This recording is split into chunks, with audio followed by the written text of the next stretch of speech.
Puyo Puyo Tetris 2S is a difficult game to review. It's also a difficult game to pronounce. Yes, I'm aware that some people will say that it should be Puyo Puyo to be more accurate to its Japanese roots, but I've been saying Puyo Puyo since 1993 when I first got addicted to the colourful bean sorting mayhem, and back then we had no fancy schmancy voice samples. We read the text on screen and pronounced it how we wanted. Ninja Gaiden versus Gaiden, Wise versus Is, Pokemon, Pokemon.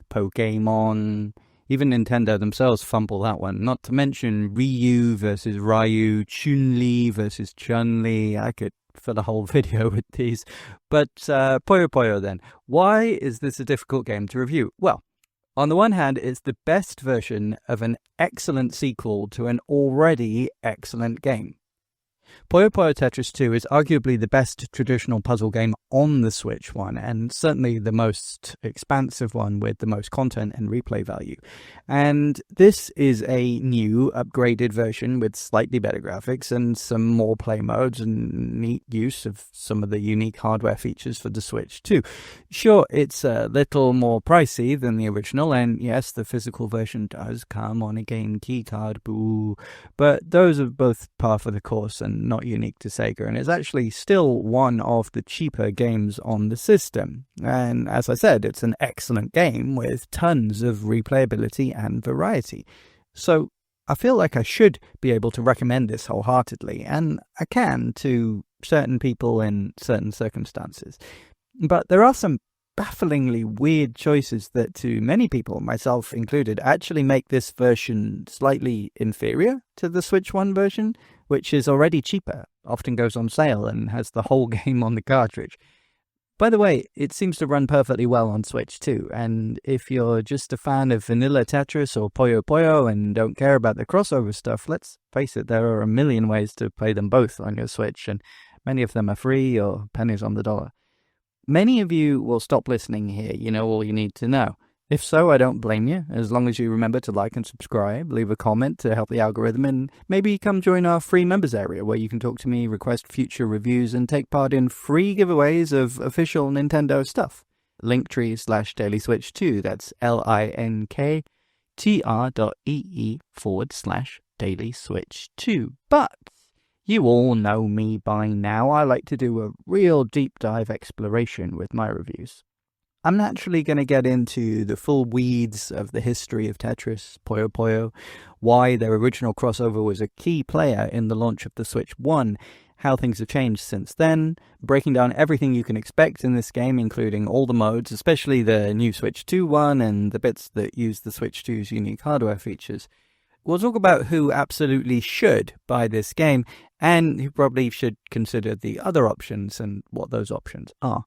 I'll talk about pricing, keycards, packaging, online play, basically the good, the bad, and the ugly of this avalanche of mean beans for your brand new machine. We'll get right into it after I read the quick podcast introduction. Hi everyone, welcome to Daily Switch 2, a podcast covering everything related to the Nintendo Switch 2, with at least one new episode or video uploaded per day to YouTube, Spotify, and your favorite major platforms. My name is Sam.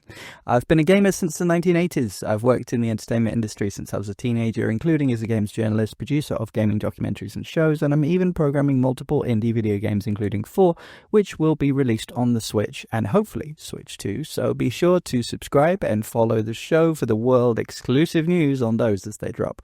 However, I'm a gamer and Nintendo fan at heart, and this podcast is purely a passion project for me to talk about the stuff that interests and excites me about this new system. It's not monetized or funded by any entity. It's completely unofficial and unbiased so that I can give my full, frank, honest opinions. So if you want to support me or just find out the best places to get these free daily updates, or join that free members area where you can talk to me, leave suggestions, and take part in monthly free giveaways to win official Nintendo prizes, all links are in the bio and at linktree/DailySwitch2. That's linktr.ee/DailySwitch2. Thank you so much, and back to the episode. Okay, so on with the review.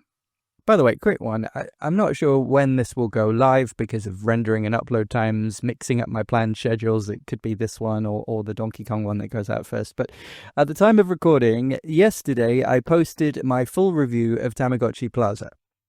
Other than the obvious Mario Kart world and the sublime Fast Fusion, it was only my third full review that I've posted so far, and I was unsure if it was a good idea algorithmically to cover such a niche title rather than a more crowd-pleasing title like a big AAA release or Zelda or whatever.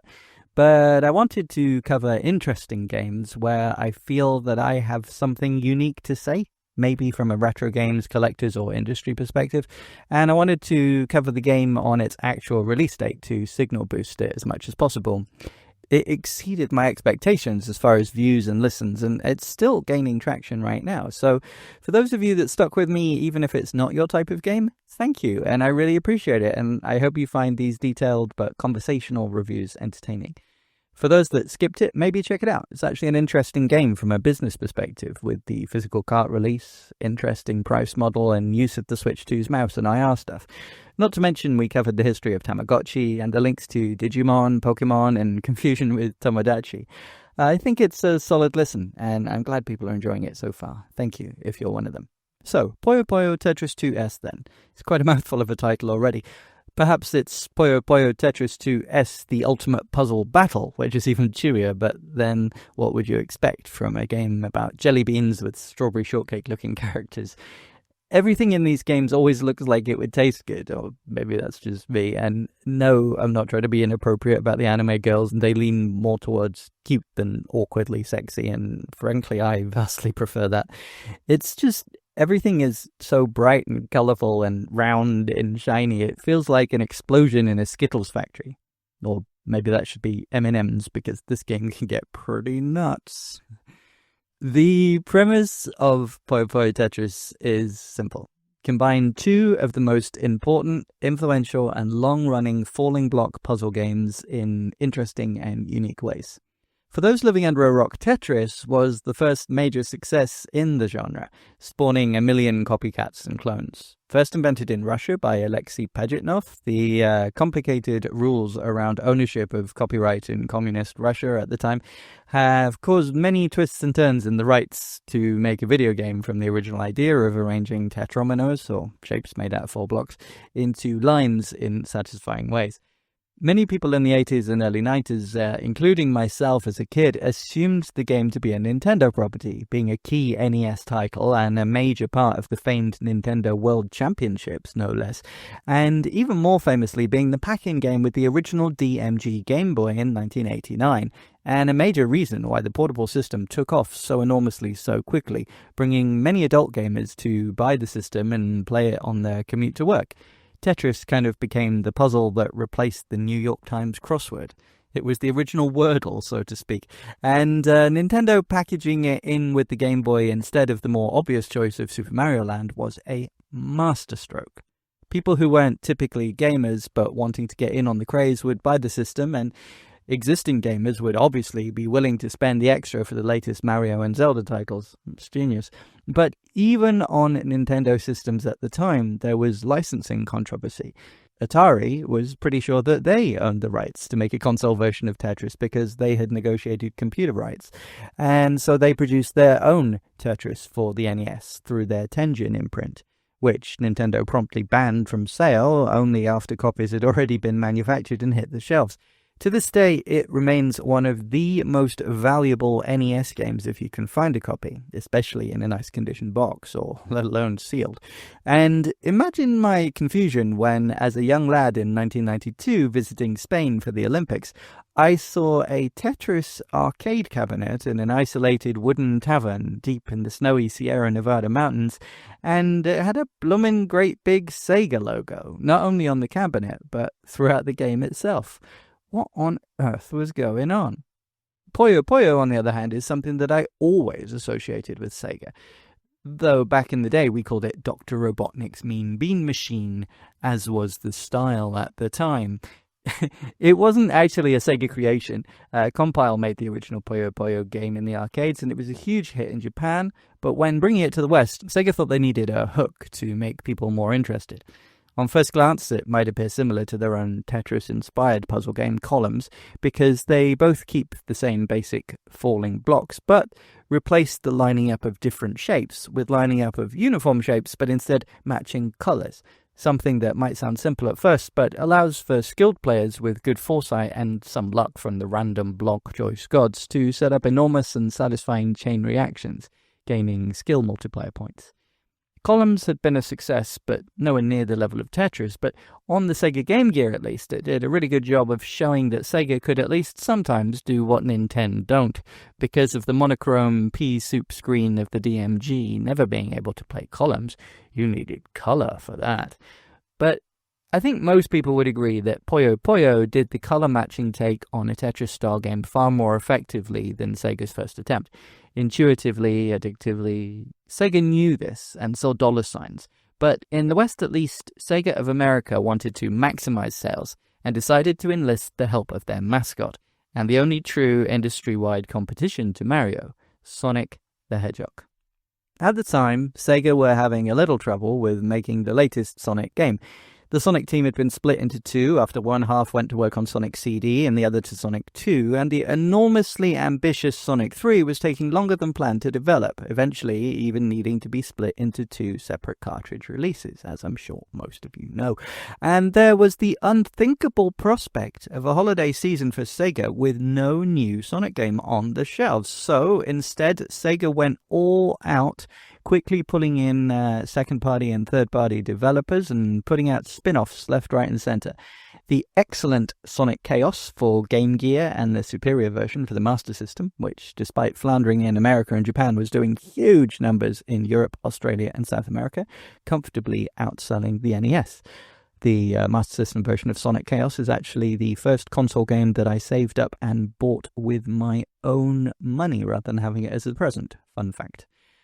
For Genesis and Mega Drive, they took the logical step of taking some of the pinball elements of levels and platform games and building an entirely pinball-based game in Sonic Spinball. And finally, they persuaded Compile to let them hastily reskin Puyo Puyo, removing the anime aesthetic, which was not really yet properly established in America. Arguably, anime was still pretty niche until Pokemon at the end of the 90s, though many die-hard gamers like me that read gaming magazines that covered imports knew all about Akira, Ghost in the Shell, Fist of the North Star, Robotech, Speed Racer, Dragon Ball, Sailor Moon, the Ghibli movies and the like. We were definitely part of a small club, though.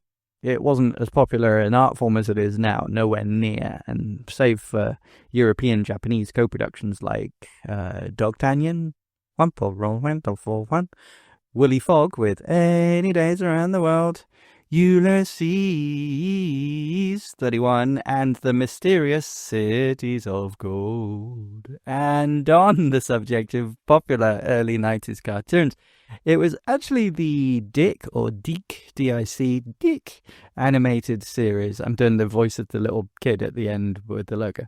Dick. Always used to make me laugh. Dick. Adventures of Sonic the Hedgehog. That inspired the Robotnik reskin of Puyo Puyo. It wasn't the Sonic games themselves. The design for Robotnik himself, the early name for Eggman, for those of you not in the know, although I guess the movies mean that even the youngest of fans know that nowadays, and his Badnik henchmen Scratch and Grounder are ripped right from the Dick series. Whilst it's less well-loved in the community than SatAM or Saturday AM Freedom Fighter series, at the time I loved it and recorded every episode on VHS and watched them over and over until the tapes wore thin. That series is the one nowadays probably best known for the meme-worthy Sonic Says PSA bits awkwardly inserted into the end of each episode, which, yes, once included an anti-SA PSA for kids, which is funny because of the context, but their heart was clearly in the right place. But Puyo Puyo didn't belong to Sega, they just licensed it from Compile. And Nintendo got into the sneaky reskin franchise insertion game too. If you were a Super Nintendo player, as was I as well, I was lucky enough to have both a Sega and a Nintendo, you might know this game as Kirby's Avalanche. But Mean Bean Machine was the big seller, so much that Sega eventually bought Compile and continued producing Puyo Puyo games to this day. And while nowadays they've reverted back to the real name and anime aesthetics, the Mean Bean lore is now fully canon in Sonic's universe, with Robotnik using it as an innovative, minor spoilers for an old game alert, boss in the excellent Sonic Mania, and centering Dr. Robotnik's character in the movies around a coffee shop called what else but the mean bean. That really made me smile when I saw it the first time. So, now we've established Tetris and Puyo Puyo, how did they get mixed together, and why is the result such an important part of Nintendo Switch history? Well, despite what Mr. Piscatella and his infinite wisdom might want to lead you to believe, the Switch 1 launch was not even slightly equivalent to the Switch 2 as far as the launch lineup games go, in either number or quality. Sure, there was Breath of the Wild, an incredible game, despite what some people have misinterpreted some of my videos as saying because they didn't listen properly, but it was also available on the Wii U. And arguably, at the time of release at least, the Wii U version actually played a little better, and many of the biggest Nintendo diehard fans, myself included, already owned a Wii U, so what else was there to persuade them to buy the new console? Honestly, not that much. Nintendo themselves were offering snipper clips, a fun but very small digital-only experience, and 1-2 Switch, which I don't even want to dignify that with extending this already long review, other than saying that, like the Switch 2 Welcome Tour, it should have been a free pack-in, and the price they were charging for it looked ridiculous to anyone that watched the trailers and actually hurt the reputation of the system at launch. For major third-party games, we had, Bomberman R? Look, I love Bomberman, but a new game in that series does not a system seller make. And then along came Sega with Puyo Puyo Tetris, a crazy-sounding but intriguing puzzle game. Many people associate Nintendo handhelds with puzzle games, so having the official Tetris license was a real selling point. And for those on the fence, it was released at a budget price, dispelling some of the fears that people were having at the time about the games being too expensive. Ring any bells, guys? And during the launch window, at least, it even came in a nice collector's box, which included a keyring, tempting shelf collectors, and feeling like even better value. It wasn't actually a Switch 1 exclusive game. In fact, in Japan, it even got a region-exclusive 3DS version several years earlier. But in the West, it might as well have been a system exclusive for the Switch 1 for how much it suited the handheld format and how much early adopters of that console were actively clamoring for another game to play in between sessions of Zelda, especially one at a bargain price in an attractive package with a free gift. Long story short, Puyo Puyo Tetris was one of the best-selling games in the first few months of the Switch 1's lifespan, and one of the most compelling reasons for people that already owned a Wii U to adopt the Switch during its launch, even if they were still cautious given the slow start and even slower death of the previous system. Sega released the right game at the right time, at the right price, and in the right way, and it paid off. Switch 1 also got the very similar but greatly expanded sequel, Puyo Puyo Tetris 2, that's basically what we have here on the Switch 2. A very slightly sharper looking version of that game, but with some cool additions and weird decisions that make it hard but interesting to review.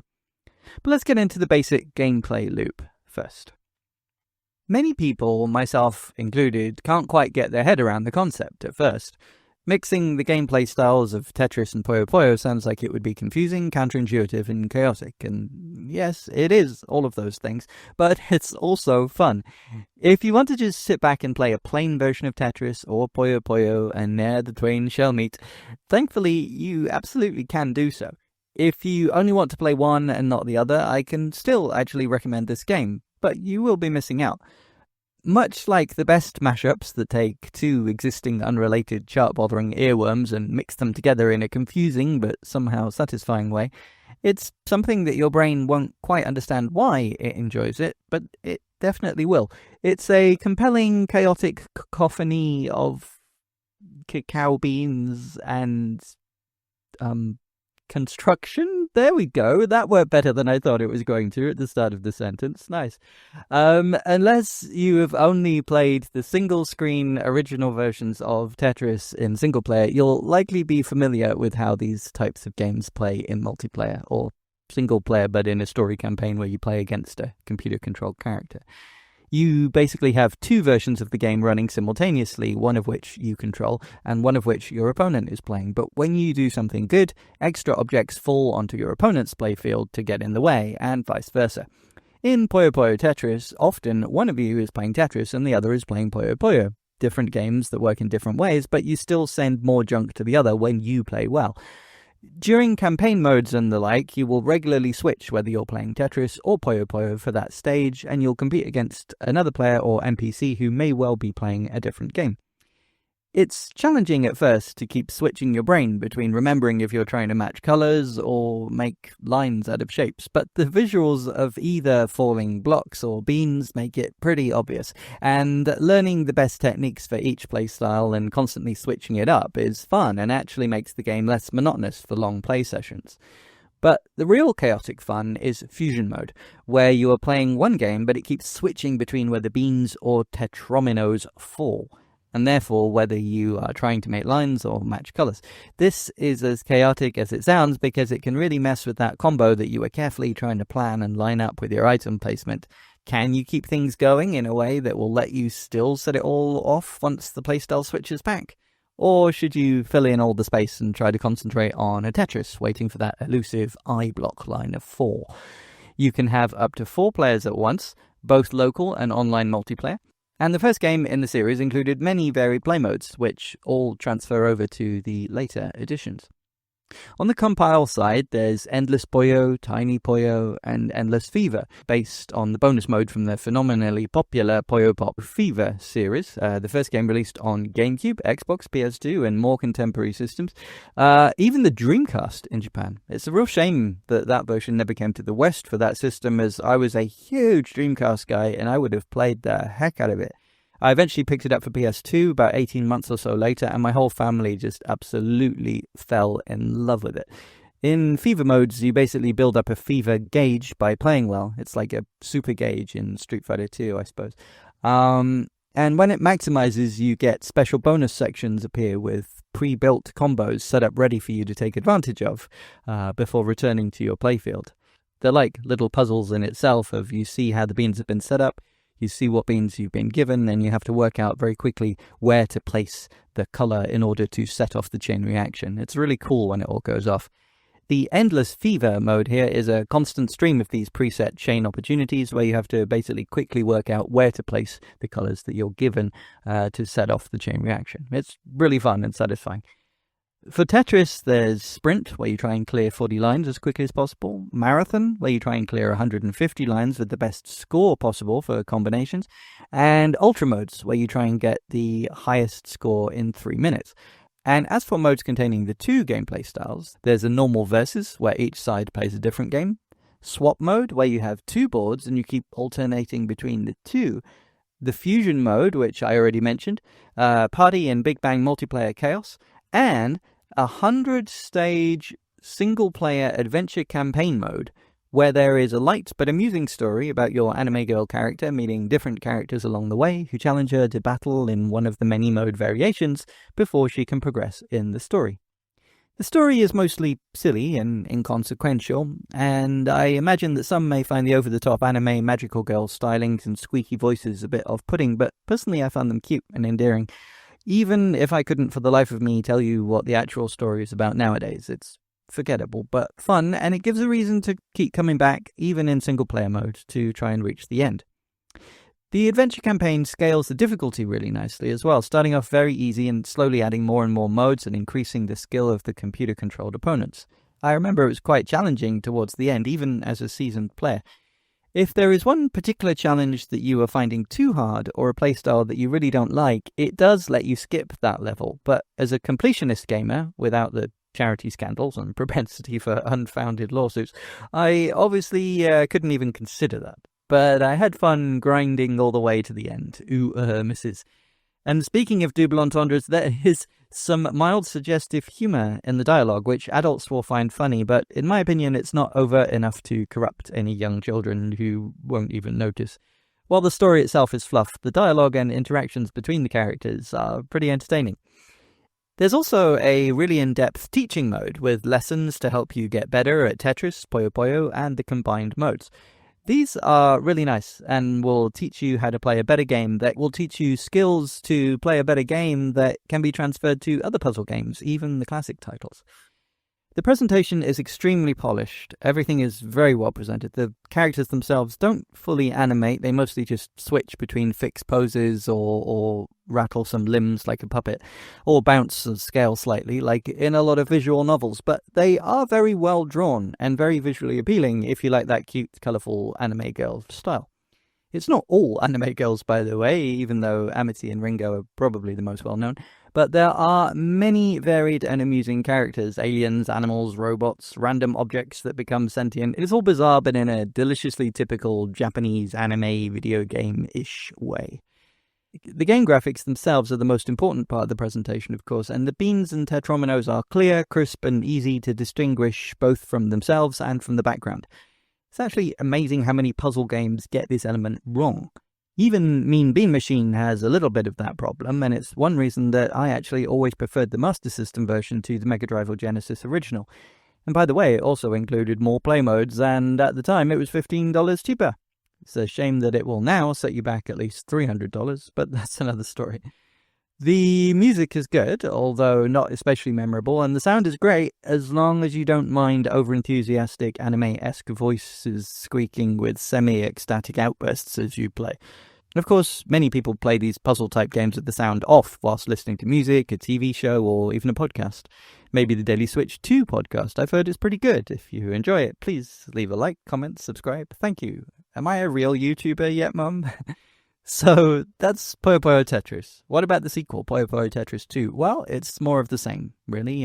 Not really removing anything, other than, of course, changing the alleged story of the adventure mode. Many of the same characters return, but you don't need to know the story from the first game. In fact, they've all lost their memory, and it's like they're meeting for the first time all over again. This is the smart way to make the game newcomer-friendly, but it also adds to my feeling that the story of the first game wasn't really intended to be important. I've not replayed the first game recently, but I remember thinking the dialogue and humour was even better in the second one, although perhaps a bit more risque. I remember one scene where two characters appear from off-screen and she's chiding him for behaving in a way that wouldn't be able to be shown to the viewers, and he pretends to not know what she's talking about. Despite the slightly uncomfortable implications there, I must admit that it was actually quite funny, and I don't actually know what went down. He might have just been running with scissors or something.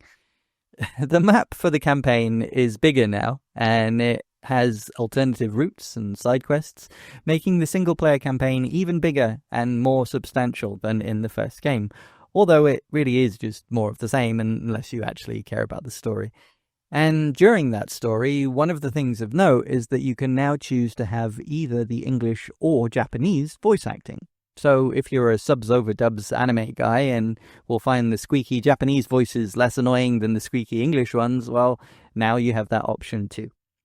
Weirdly, the story mode had hours of new dialogue, but the voice samples for the actual gameplay seem to reuse many of the ones from the first game, but it's not really a big deal. Gameplay-wise, it adds the new feature of difficulty balancing, which should, in theory, make it more accessible for newcomers, or make the early stages more challenging for returning seasoned newcomers. However, if you are a really good player, you might find that it just messes with the carefully balanced skill progression and things get too hard too fast. But don't worry, it's entirely optional. Personally, I just turned it off because I like to play how the devs originally intended. The main new addition to the sequel is Skill Battle. It's a two-player mode where each side picks 3 characters and there are mild RPG elements. Each character on each team has basically an HP meter, which decreases when they lose and increases when they win. The characters can level up, and when they do, that increases the amount of damage that they do to the other characters, etc. There are cards that can be played to increase or decrease certain elements, and each character has a specific skill that can be used in battle. For example, shifting Tetris blocks together to fill gaps, or turning a whole line of Puyo beans into the same colour. If that sounds a bit confusing and overcomplicated, well, yeah, it is. It doesn't have the immediate pick-up and play simplicity of the original games. However, it's a cool addition for those that want a deeper experience and something new to learn and work out their favourite min-max strategies. Basically, as I was describing it, I imagine half of you thought, I'm never going to play that mode, and the other half thought, whoa, okay, now I'm in. It will be divisive, but for those that it clicks with, it does give an even bigger experience and more replay value than with the original. It added online puzzle leagues for dedicated Puyo mode, Tetris mode, and mixed and skill battle leagues. And for some reason, it now saves replays of matches. I don't know, perhaps it's useful for really dedicated competitive players to watch back their performance post-game and learn from their mistakes or revel in their victories. I personally can't see that having a very big appeal for most players, but it's there if you want it. There were extra characters added, including Sonic. And now, sometimes your beans become the heads of Sonic characters and CHAO.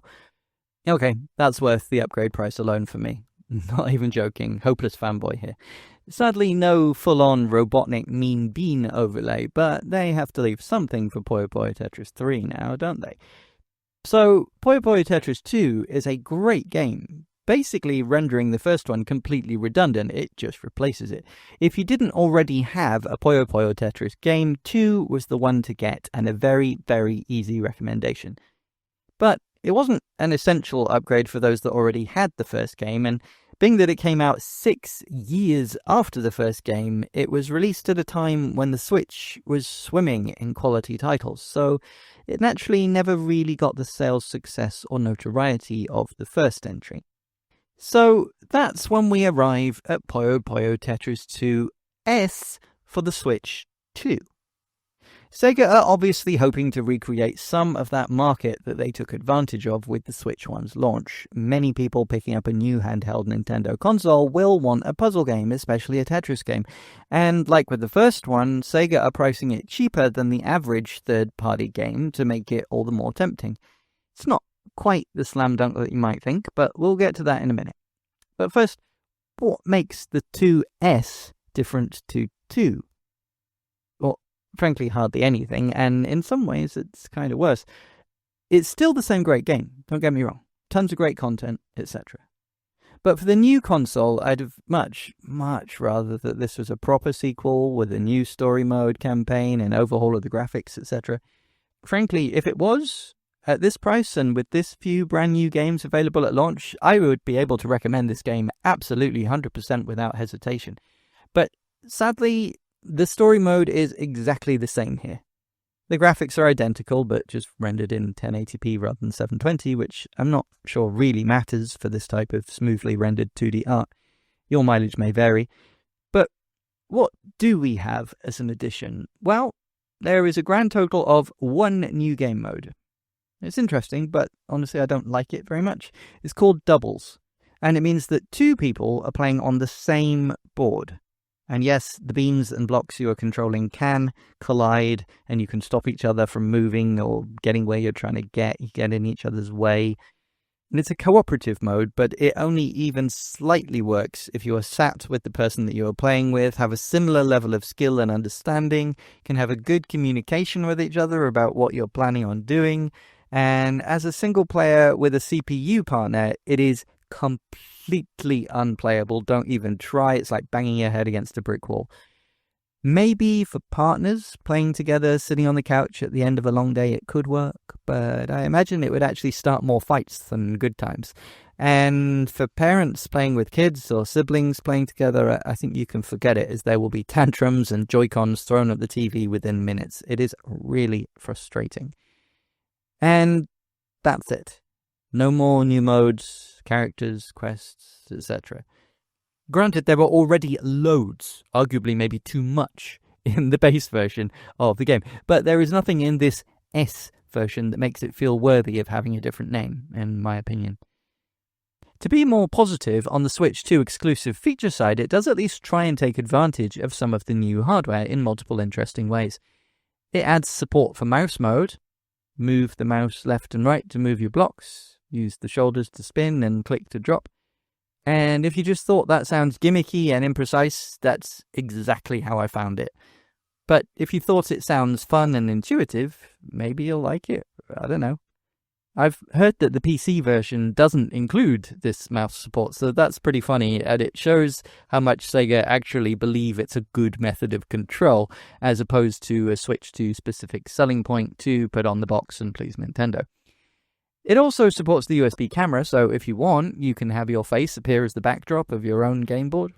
I can see that this would be pretty fun when playing online against your friends, so you can see their reactions, though personally, I really don't like being forced to stare at my own face while playing, or having others be able to see me maybe pull an embarrassing face when concentrating. As with all Switch 2 games, the video feed isn't great quality or frame rate, so this is really more of a novelty than something I'd want to use regularly. Though, if you set up specific lobbies to play with friends or family you haven't seen in a while, I can see that it might be a nice bonding experience to play together. I can imagine getting the video feed from random strangers is open to all kinds of Omegle chat roulette style surprises. So I hope it's limited, only 2 people in your friend group. I don't know, I haven't checked. Maybe some long distance couples could use Puyo Puyo Tetris 2S to spice up their life. I see, hold tight. What a world we live in.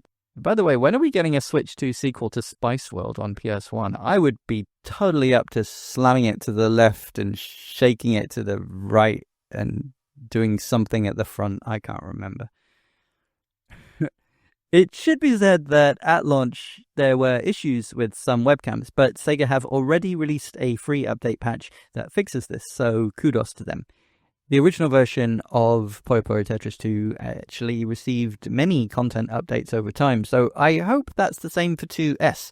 Perhaps more exclusive content will make this version more worth it in the future, but of course there's no way to know that now, and Sega hasn't confirmed anything.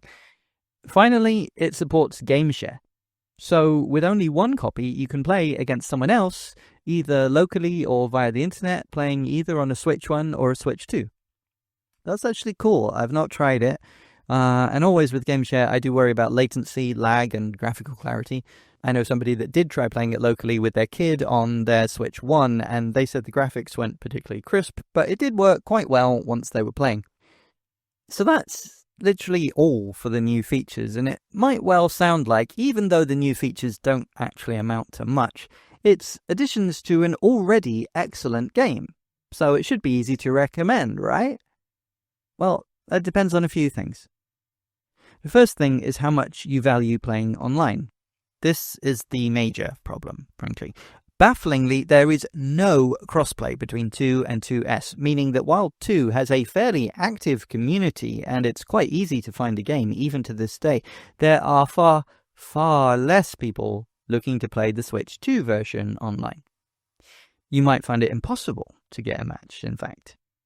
Given that the game is practically untouched and the standard version of 2 is perfectly compatible with Switch 2, there's no logical reason, as far as I can see, for them not to include the pool of people playing the game online on Switch 1, or at least people playing Switch 1 version on their Switch 2. Come on, Sega. It really is a crazy decision, and it takes a huge reason that many people play completely out of the equation. I often say that I'm not a big online player, but for games like this with simple arcade modes where I can try and get on a leaderboard or compare my skill to others compared to the CPU, I'm actually annoyed about this.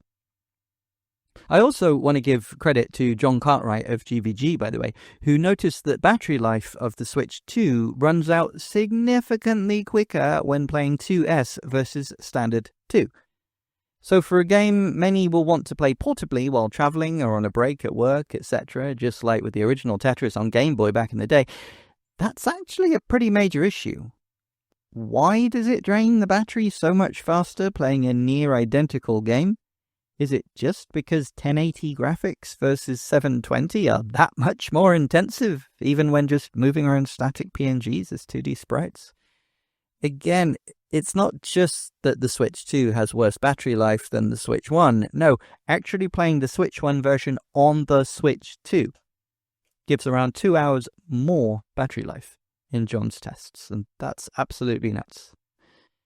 As for those that do already own the Switch 1 version and are considering upgrading for the extra features or slightly sharper graphics, if you do, bear in mind that you will be starting from scratch here, absolute zero. None of your save data, unlocked characters or player stats will cross over, unlike what Sega thoughtfully did with Sonic X Shadow Generations.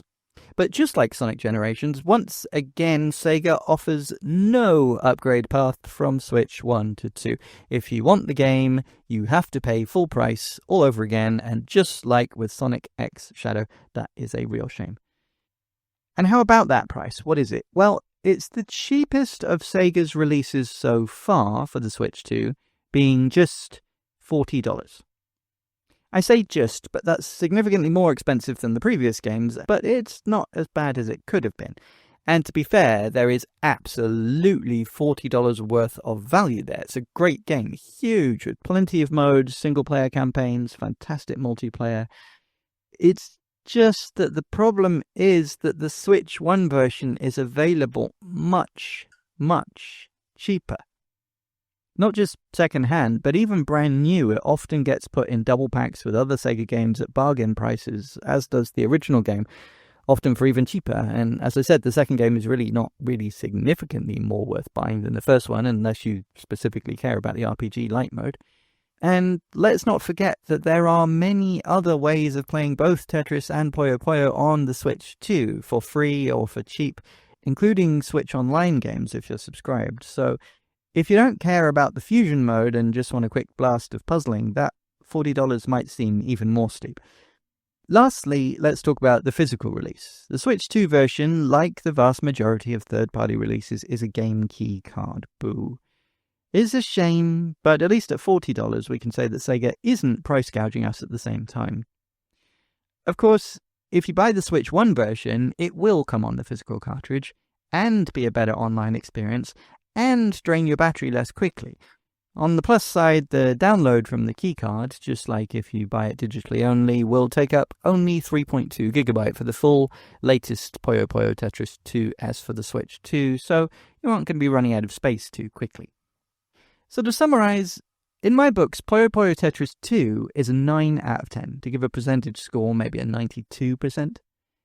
But if you don't already own the Switch 1 version and don't care about the online play or battery life, the extra features of 2S may bump it up even to a 93 or a 94%. Wow. But it's cheaper to buy it for the Switch 1. You'll get that better battery life and have a better time online. You'll save yourself 3.2 GB of space, and you'll have a full version on the cart forever, while not really missing out on much new content with that S edition. So in a vacuum, it is a 9 out of 10 game.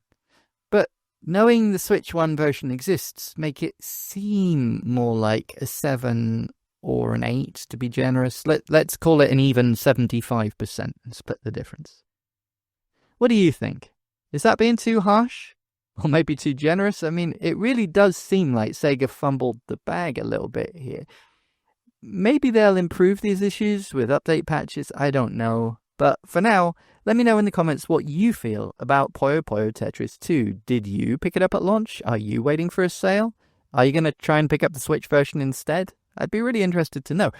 Don't forget to like and subscribe, and you can find all the ways to follow and support the channel, including that free members area with official Nintendo giveaways at linktree/dailyswitch2, linktr.ee/dailyswitch2. I'm still working on part 2 of my game dev keycard analysis and a whole ton of Donkey Kong Bonanza deep dives that you aren't going to want to miss. Thanks, guys. Catch you next time.